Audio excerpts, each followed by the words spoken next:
Salvador, qué gusto saludarte otra vez. Buenas tardes. El gusto es mío y qué bueno que lo mencionas porque es gracias a la participación de los ciudadanos que podemos fortalecer cualquier política pública en materia de seguridad y en el caso de trata de personas, de la cual la línea nacional la gestiona el Consejo Ciudadano, pues podemos dar datos y podemos ayudar a que las personas que se encuentran en dificultades salgan de ellas, como es el caso que mencionas. Luisa, me da mucho gusto saludarte. Bienvenido siempre, Salvador. Pues vamos desde el principio, si te parece. ¿Quiénes son estas 120 personas? ¿Cómo era su travesía por nuestro país y dónde fue que se atoró esta misma? Básicamente son personas que venían de Honduras, de Guatemala y de El Salvador. Salieron de su país, la mayoría de ellas, entre el día 4 y el día 6 de abril.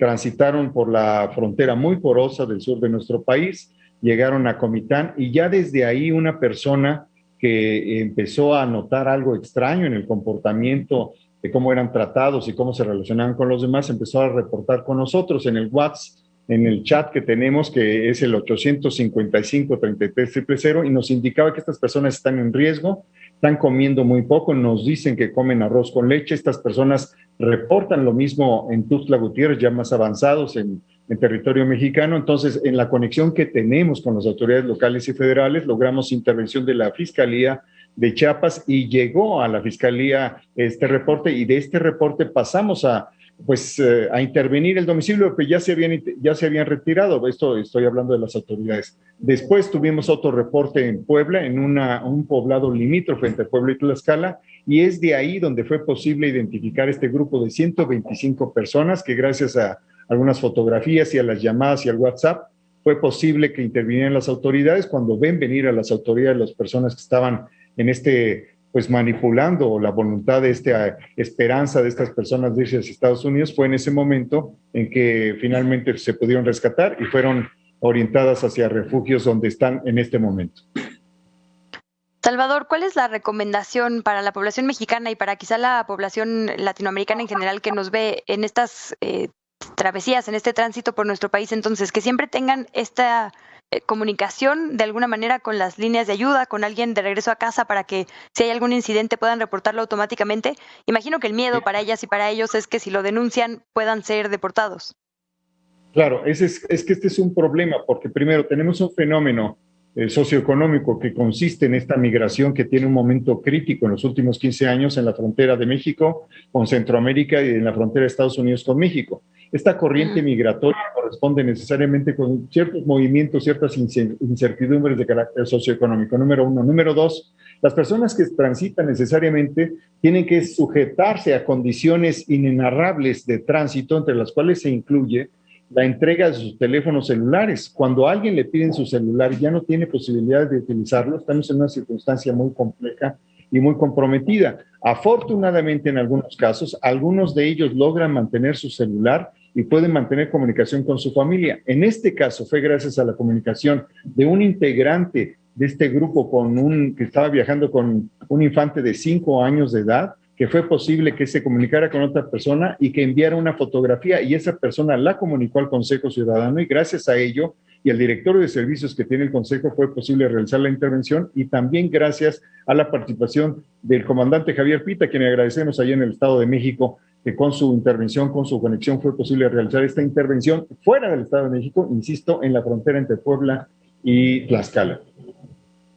¿Qué hacer con esta crisis? Como mencionas, que es una crisis histórica, pero en 15 años se ha exacerbado, porque lo cierto es que por más vigilancia, por más reforzamiento de cuerpos de seguridad que se pongan en, como bien decías, la muy porosa frontera sur, la gente sigue encontrando maneras, ¿no? Narrábamos ya casos de Tamaulipas, de Veracruz, tú nos expones uno en Puebla, sobre cómo los polleros, las personas que trafican con los migrantes, encuentran maneras en hoteles, en autobuses, ahora hasta en avión, ¿no? Nos contaban algunas colegas. No se está deteniendo el flujo de las personas migrantes, solo están cada vez más vulnerables a grupos de criminales porque tienen que pasar con mayor secrecía debido a estos operativos. ¿Qué tendría que hacer México para evitar casos como este que tú nos narras o como los que yo narraba antes de la entrevista? Bueno, muy bien. Primero que nada, yo creo que deberían todas las fronteras, entre los estados más, inquietantes o conflictivos cercanos a Centroamérica, pues una amplísima campaña de difusión para advertir a la gente acerca de sus derechos y acerca de los riesgos que implica tratar con polleros, y también dentro de la migración, a veces el pollero puede estar vinculado con el tratante. trata de personas y el tránsito ilegal por migración no necesariamente o casi nunca son los mismos delitos, pero a veces pueden estar conectados. Entonces, una amplia campaña de difusión. Segundo, algo muy importante, hay fronteras más porosas que otra. Por ejemplo, en frontera Corozar, en Chiapas, hay completa ausencia de vigilancia. Hay una especie de comprensión de lo que está ocurriendo ahí con una organización que emergió en 1994 que le autorizan que no haya intervención de las autoridades federales. Ahí hay un debate y algo que hay que revisar. Entonces, la frontera tiene que ser revisada y en todo caso, el tercer punto, los criterios para que las personas migren, pues deben ser criterios modernos, vigilados, compartidos y en todos los casos debe protegerse los derechos de todas las personas, independientemente de aquellas que carecen de documentos y que estén en voluntad inclusive a pesar de su propia mejor opinión en su propio país de origen, pues de violentar las reglas nacionales. Hay una intención de reforzar las fronteras no solo en México, también en los países de Centroamérica, una propuesta que viene desde los Estados Unidos, ¿no? Dicen que es para la protección de las personas, pero en los hechos se pueden vulnerar sus derechos, como bien nos dices. Hay muchísimas niñas y hay muchísimos niños. El Consejo Ciudadano que maneja esta línea antitrata y que está monitoreando estos temas, ¿prevé que se vaya a agravar la situación debido a este reforzamiento de los operativos de seguridad en las fronteras? Lo que agrava la situación es precisamente el empeoramiento de las condiciones de vida en países como El Salvador, Honduras y Guatemala. Ahí hay una condición muy difícil de carácter socioeconómico que existe cuando menos de los años 70 y los 80 y que provocó un importante proceso de insurgencia popular. No lo solucionó la propia insurgencia. Esa es una parte. Y la otra parte, desde el punto de vista de países con mucho mayor estado de derecho, instituciones con mucha mayor capacidad de competencia como México, sí es necesario afinar en estas mesas binacionales de las cuales se ha comenzado a hablar con Guatemala, con Honduras, con El Salvador y por supuesto con Estados Unidos, regular ese flujo migratorio y garantizar que todas las personas indocumentadas o no sean tratadas como lo que son seres humanos que tienen derecho precisamente a lo que la propia Constitución establece desde la reforma del 2011, si no recuerdo mal, donde el artículo primero constitucional establece que todos los derechos son para todas las personas. Entonces, es necesario que tengamos el compromiso, solidaridad, acompañamiento y cuando hay algún exceso de organizaciones delictivas, se trate de polleros o de tratantes, yo te pido, Luisa, pues comentar que tenemos el 55, 55, 33, 55, 33, la línea general, y tenemos 855, 33, 000 para el caso concreto de combatir la impunidad por trata de personas. Pues si vemos algo raro como ciudadanía mexicana, ahí están los teléfonos para las advertencias.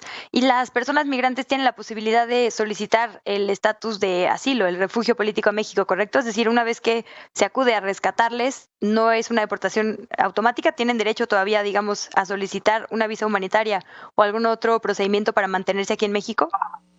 No, ocurre lo mismo que respecto de Estados Unidos con los mexicanos. Sí hay oportunidades de que el asilo se constituya uno de los argumentos de los casos específicos por los cuales puede garantizarse la estancia legal de los migrantes. Es cierto, existe bajo ciertas condiciones. Sin embargo, yo creo que las campañas, la difusión sobre los derechos a esas particularidades que permite la norma y sobre los riesgos de enfrentarse a tratantes y personas que son polleros, pues deben ser mucho más difundidos. Así que es muy agradecible este espacio, Luisa. De veras, qué importante es esta labor que ustedes realizan. Al contrario, Salvador, pues muchas gracias por primero darnos los teléfonos de apoyo y contarnos estas historias, porque también ayudan a que efectivamente denunciemos, ¿no? A que sí las utilicemos cuando encontramos alguna irregularidad. Te mandamos un abrazo, agradecemos mucho y ojalá sigamos en contacto, Salvador Guerrero. Muchas gracias. Hasta luego, Luisa. Muchísimas gracias, Salvador Guerrero Chiprés, presidente del Consejo Ciudadano para la Seguridad y Justicia.